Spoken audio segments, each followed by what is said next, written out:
Few people understand their significance in reaching their generation. Hi, I'm Bill Wright. If you've ever asked questions like, why did God have me born in this century? Where do I fit in God's plan? How will God use me to minister to my generation? Well, today on the Mini Bible College, you'll identify with the Old Testament prophet Isaiah, referred to as the Prince of Prophets. Stay tuned to discover more.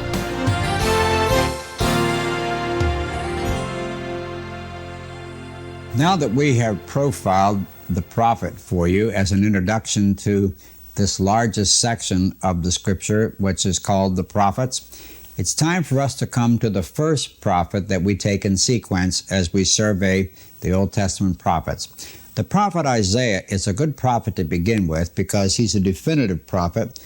If we get into the life and the preaching of Isaiah, we'll have a very good insight into what all the rest of these prophets are going to be like.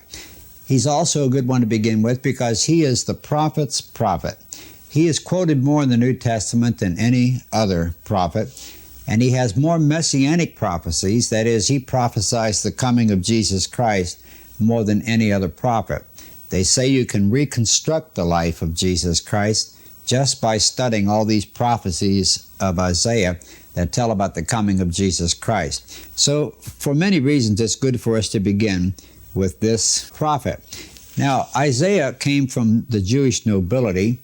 He was related to a king, and so he probably was very at home in king's palaces. The prophets, as we said in our introduction to the prophets, came from every walk of life. Priests were born priests because they were descendants of Levi or Aaron, but the prophets were called to be prophets from every walk of life imaginable. Now, Amos is a fig picker and a shepherd, a very humble, what we would call today a layman. Well, Isaiah comes out of the king's palaces. He's royalty. He's part of the Jewish nobility. He prophesies and he lives at a time when Assyria is the great world power. We've mentioned many times in going through the history books that Assyria was the worst enemy Israel ever had. And Isaiah lived before Assyria conquered that northern kingdom and carried those 10 northern tribes off into captivity. Many people don't realize that Assyria was also the great enemy of the southern kingdom. Now, the prophets are important not only because they preach and not only because they live these exemplary lives, but they make an important contribution also to the history of Israel, and I mean the political history of Israel. Isaiah, for instance, had his shining hour as a prophet. He made his big contribution to Hebrew history. When the Assyrians conquered that northern kingdom and turned south and went down right to the gates of Jerusalem, they took 200,000 captives out of the southern kingdom, and they sacked 46 walled cities in the southern kingdom of Judah and went right up to the gates of Jerusalem. And at this point, the Assyrian king read all kinds of insults to King Hezekiah. King Hezekiah was the king at that time, and he was a good king. And this Assyrian king made all kinds of charges against Israel, much like Goliath did before he challenged David, and David challenged him. Goliath was coming at every day, hurling insults at the army of Israel. And David, when he heard that, said, why, someone should read him his rights. He's making charges against the living God. Well, this Assyrian king did much the same thing. He said to the men on the wall of Jerusalem, your God isn't going to help you. He didn't help that northern kingdom or all those other people we've taken captive, and he isn't going to help you either. And so he wrote a document out asking them to surrender and putting all these insults in writing. And King Hezekiah took that letter over to the temple and he spread it out before the Lord. And he just said, now God, here are these charges. These charges are not against me. They're against you. And he, in so many words, is saying, God, what are you going to do about it? Well, at this point, the great prophet Isaiah gets a prophecy. He isn't in the temple overhearing Hezekiah. God just speaks to him and gives him a prophecy. So he comes marching into the temple, and he gives Hezekiah this prophecy. And he says that somebody should have read that Assyrian king his rights because God's going to take care of him. He's going to get word that he's desperately needed at home, and he's going to head for home. And when he gets home, he's going to be killed. He's going to be assassinated. Now, the next morning, when the Assyrians woke up in their camp, 185,000 of their people had died from a plague, and the rest that didn't die hurriedly went back to their homeland, which would have been perhaps the capital of Nineveh. They went back there because they had received word that they were desperately needed there. Apparently somebody was attacking them. And when that king got home, he was assassinated by his two sons, who martyred him or assassinated him with their own swords. So this great prophecy of Isaiah came true. And that was his shining hour, probably the pinnacle of his ministry. But now he lives not only during that period. If you want to get historical perspective on Isaiah, he preaches and has a ministry for almost 60 years. And so his span of ministry as a prophet covers several kings. In fact, in the opening verses of prophecy, like Isaiah, you'll discover how the prophets give us their historical context. This is the way you get dates in the prophetic books. The prophecy of Isaiah begins this way. These are the messages that came to Isaiah, son of Amos, in the visions he saw during the reigns of King Uzziah, King Jotham, King Ahaz, and King Hezekiah, all kings of Judah. You see, it tells us what kings were reigning during the time that this man preached or prophesied, and that gives us historical context. Now, if you know anything about those kings from reading the book of Kings, you know that Isaiah covered a lot of history. In your notes, we've tried to give you an illustration of the different periods, the different kings under which this prophet was ministering. And we show you, because of the reign of that particular king and what we know about the historical setting or the political climate, the spiritual climate that associated his reign, we understand why Isaiah preached in that period the way he preached. And so in your notes, we've given you this under these headings. But coming back now to our introductory approach to this man, another pinnacle that he reaches in his prophetic ministry is his prophecy concerning Cyrus the Great. You see, Isaiah lived before the Assyrians even conquered the northern kingdom. He lived at least 100 years, maybe 80 years, before the Babylonians conquered the Assyrians and then went down and conquered Jerusalem and took the Hebrew people off captive into Babylon. And living 80 to 100 years before that, in a miraculous prophecy, he prophesied that that was going to happen. He prophesied that Babylon would conquer Assyria and then go down and conquer the southern kingdom and take them off captive. He also prophesied that after the Babylonians did this, they would be conquered by Persia. And one of the first things the Persian emperor would do after he conquered Israel was to issue a decree saying that those captives who were taken off into Babylon, which has now become Persia, were free to go back and rebuild their city, their temple, and their nation. Now, here's a remarkable example of foretelling prophecy. He even names this emperor, who doesn't even exist yet, Cyrus the Great. And he says, Cyrus, you're going to let those people go. You're going to issue that decree that will tell them they can go back and rebuild their country. Now, the historian Josephus tells us that the way that happened was when Cyrus the Great became the emperor of Persia, Media-Persia, the elders of the Jews went to him and showed him this prophecy, this document written by this prophet Isaiah. And they said to Cyrus, you see, this little old prophet, he named you years before you even existed. What do you think of that, Cyrus? Well, they feel that that moved Cyrus to issue that decree. This is one of the great miracles of Hebrew history. Why would this pagan emperor issue a decree to release those captives? They feel it must have taken a supernatural event to convince them of that, and many feel that that was the supernatural event. The supernatural prophecy of Isaiah was what moved him to do this. Another reason they feel that this is the case is that that decree of Cyrus, which is quoted in the book of Ezra, is like a direct quote from portions of Isaiah. Now, if this is true, then this prophet Isaiah not only saved the southern kingdom from Assyria, we can say that if it were not for this man and his influence, not just the northern kingdom would have been taken captive by the Assyrians and never heard of again, but the northern and the southern kingdom would have been carried off into oblivion and never heard of again if it hadn't been for this man.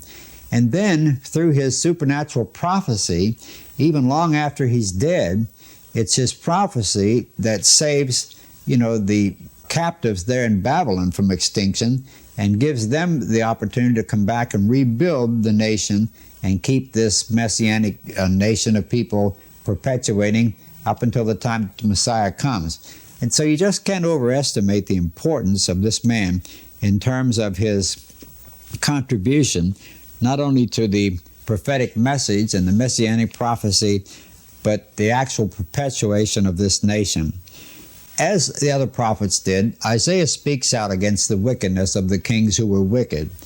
And it's felt that when he spoke out against a wicked king named Manasseh, he brought about his death. Now this is only based upon tradition. Tradition says that King Manasseh, who was very wicked, had this man martyred by putting him in a hollow log and then sawing that log in half. In other words, Isaiah was sawed in half just as if he were part of that log.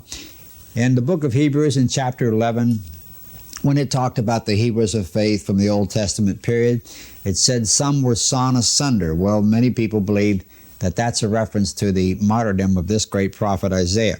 You can never be but so sure about tradition, but one thing we do know for sure, the critics have certainly tried to saw asunder the prophecy of Isaiah, because for many, many years now, the critics have been saying that the book of Isaiah was not written by one prophet, but at least by 4 different Isaiahs. For 1,500 years, 1,700 years, nobody ever doubted that there was one author of this book. But because of the higher criticism, you have this attempt to saw up the book of Isaiah into several parts. Now, there are many reasons why the book does seem to naturally divide into sections. One is that his ministry spanned 60 years, and the first part of the book, the first 39 chapters, was written when he was young. And then the second section, which is chapter 40 to 66, which is very different from the first section, was written when he was older and more mature. There's a big difference in the preaching of a preacher when he begins his ministry or after he's been preaching for 60 years. And so there's a big difference in those 2 sections of the book of Isaiah. It is possible to believe in the unity of Isaiah, and it's felt by conservative scholars that the reason why the higher critics have attacked this book and tried to show that it was different authors and it wasn't really written during the lifetime of Isaiah is because they want to take away from the supernatural aspect of this prophecy about Cyrus the Great. There are many people who just plain don't believe in a supernatural God or anything supernatural. And when they come to the prophecy of Isaiah, they have something to explain. How could this man who lived when he lived give us this great prophecy about Cyrus the Great, who wasn't going to live for another 150 or 170 years? Well, they just simply can't handle that. And so they say there were several Isaiahs, and they didn't live when this man Isaiah lived, and therefore they take away the impact of this supernatural prophecy. But there are many people who haven't parked their brains, who do believe there was an Isaiah, and this Isaiah did give us supernatural prophecy. Now, when you look at the way the book divides, you see an amazing parallel between the book of Isaiah and the Bible. Some call the book of Isaiah a little Bible, and there are these striking parallels. For instance, there are 66 books in the Bible, and there are 66 chapters in the book of Isaiah. These 66 chapters divide in 2 ways. The first 39 chapters give us the first section of Isaiah, which is very much like an Old Testament, which has 39 books in it. The emphasis is upon the chastisement of God and the kind of chastisement of God that brings us to our senses and shows us the truth about ourselves and gets us to seeking a solution. And then the book of Isaiah divides into 27 chapters, which are very much like the New Testament, which has 27 books. Now, it's amazing how these parallels continue. That New Testament section of Isaiah, where there's 27 chapters, chapters 40 to 66, begin with the 40th chapter of Isaiah, of course, which has the voice crying in the wilderness, prepare the way of the Lord, and that's the way the New Testament begins. And the Old Testament, is very much like those first 39 chapters of Isaiah again, because they're like the surgery, you might say. And then chapters 40 to 66 are like the healing after the surgery. And they begin with, comfort ye, my people, speak ye comfortably to Jerusalem. Well, it's just amazing to see the parallels between the Bible itself and the way it's organized in this one book of Isaiah. Now, that second section of Isaiah, chapters 40 to 66, is probably the section that will be your favorite. Most people have favorite chapters in Isaiah that all come from that second section. And that second section can be divided up into three sections. First of all, there is chapter 40 to 48, which has to do with that miraculous prophecy about Cyrus. And then there is chapters 49 to 57, which have to do with the prophecies about the Messiah in his first advent. And then there's chapters 58 to 66, which have to do with the second advent of the Messiah. We've illustrated this for you in your notes. If you'd like to consult your notes, you'll see that we've diagrammed the way you can divide up these three sections of the second part of Isaiah. You'll also see we can rightly divide Isaiah in an overall sense. And again, we've illustrated this for you in your notes if you want to consult them. You can divide Isaiah up into three sections in this way. First of all, you have the first 36 chapters, and those first 36 chapters give a lot of prophecies about the conquest of Assyria over the northern kingdom and the conquest of Babylon over the southern kingdom. And then in chapters 36 to 39, you actually have this happening. You have the historical narrative which describes that this actually happens, the Assyrian captivity especially. And then you have that last section, 40 to 66, which is the comfort section that parallels the New Testament. Now, these divisions of Isaiah have been outlined for you in your notes. Now, there are devotional garden spots in the book of Isaiah, and we said when we started this course that there's such a vast amount of material in the Bible, especially in the prophets, that it's our intent to guide you to the garden spots, the devotional garden spots, so that you might get the devotional application. Now, if you haven't got time to study or read the whole prophecy of Isaiah, the longest prophet in the Bible, 66 chapters, then especially concentrate on chapters 5, 6, 11, 40, 53, 55, and 61. I believe you'll find that those chapters are the garden spots of this great prophecy. Again, they're chapters 5, 6, 11, 40, 53, 55, and 61. Now, I would like for us to listen to a passage from this great prophet which really introduces us to him. Many feel that this is the story or the record of his call to preach, and some say it's even more than that. They say it is a record of his conversion, because in this account we're told about his sins being forgiven, and that seems to indicate maybe even a conversion. But here's the way it goes. In chapter 6 of Isaiah, here's the record of his great spiritual experience. The year King Uzziah died, I saw the Lord. He was sitting on a lofty throne, and the temple was filled with his glory. Hovering about him were mighty six-winged seraphs. With two of their wings they covered their faces, with two others they covered their feet, and with two they flew. In a great antiphonal chorus they sang, Holy, holy, holy is the Lord of hosts. The whole earth is filled with his glory. Such singing it was. It shook the temple to its foundations, and suddenly the entire sanctuary was filled with smoke. Then I said, My doom is sealed, for I am a foul-mouthed sinner, and I am a member of a sinful, foul-mouthed race, and I have looked upon the King, the Lord of heaven's armies. Then one of the seraphs flew over to the altar, and with a pair of tongs picked out a burning coal. He touched my lips with it, and said, Now you are pronounced not guilty, because this coal has touched your lips. Your sins are all forgiven. Then I heard the Lord asking, Whom shall I send as a messenger to my people? Who will go? And I said, Lord, I'll go. Send me. And he said, Yes, go. But tell this people, though you hear my words repeatedly, you won't understand them. Though you watch and watch as I perform my miracles, still you won't know what they mean. Then I said, Lord, how long will it be before they're ready to listen? And he replied, Not until their cities are destroyed without a person left, and the whole country is another wasteland, and they are all taken away as slaves to other countries far away, and all the land of Israel lies deserted.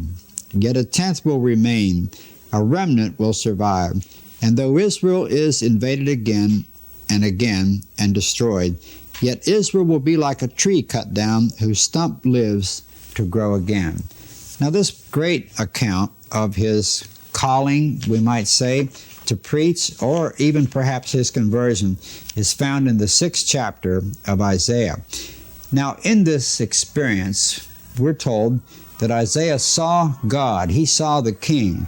And like other people in the Old Testament, when he saw the Lord, when he saw God, when he saw the King, he had two responses. First of all, he couldn't find words to express what he felt about the holiness of God. And then he seemed to run out of words as he tried to express the way he felt about himself, that he was a sinner, a member of a foul-mouthed race, and a very foul-mouthed man himself. There are many reasons why people feel this might have expressed his conversion, but at any rate, he's doing what so many people in the Scripture do. You might call it the coming and the going of the men of God. They all have these experiences that could be classified under the heading of the coming experiences.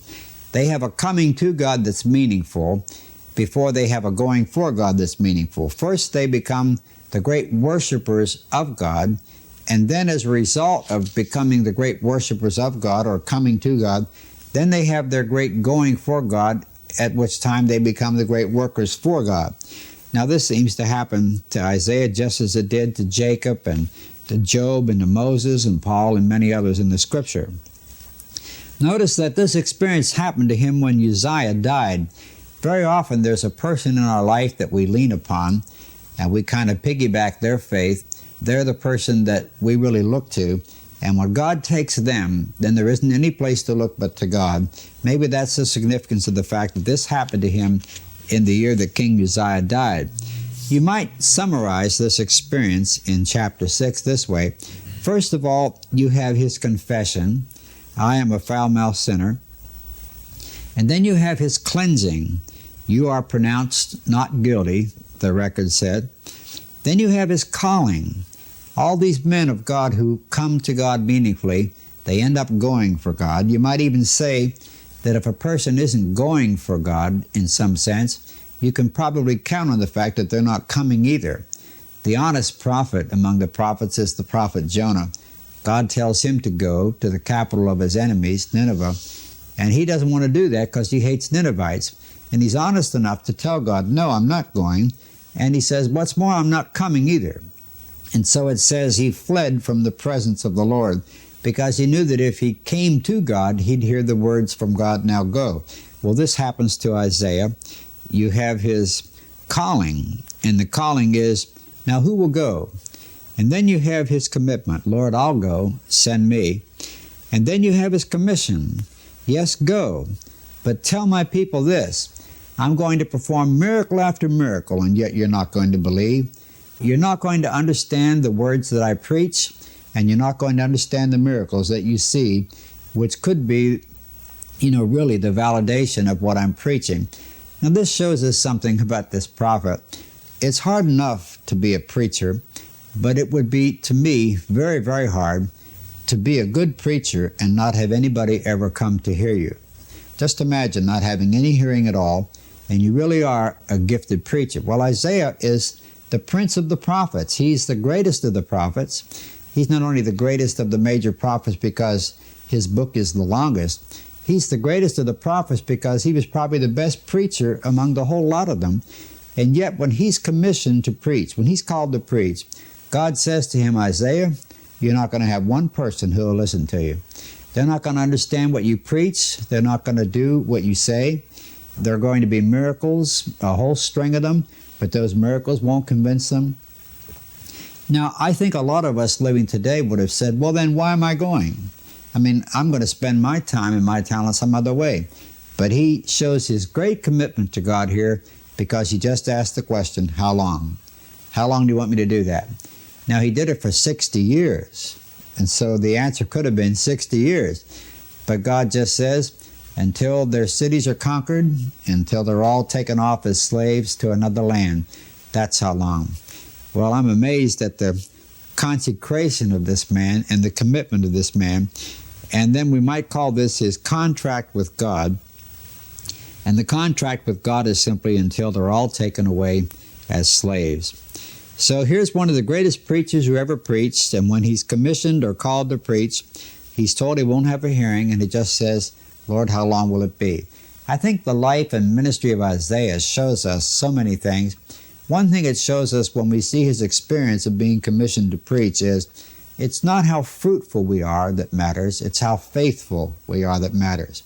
I've known missionaries who have ministered for 25 years in a foreign country and never seen one person come to Christ. The important thing, and the thing that seems to keep them going, is they're not just there to be fruitful, they're there to be faithful. They're there because God put them there and He said, preach. You might say that the faithfulness is our part and the fruitfulness is God's part. This also is illustrated by the life and the ministry of Isaiah. Well, here we have a great prophet, the greatest of the prophets. Get into Isaiah and you'll understand what all the other prophets are going to be like as we survey.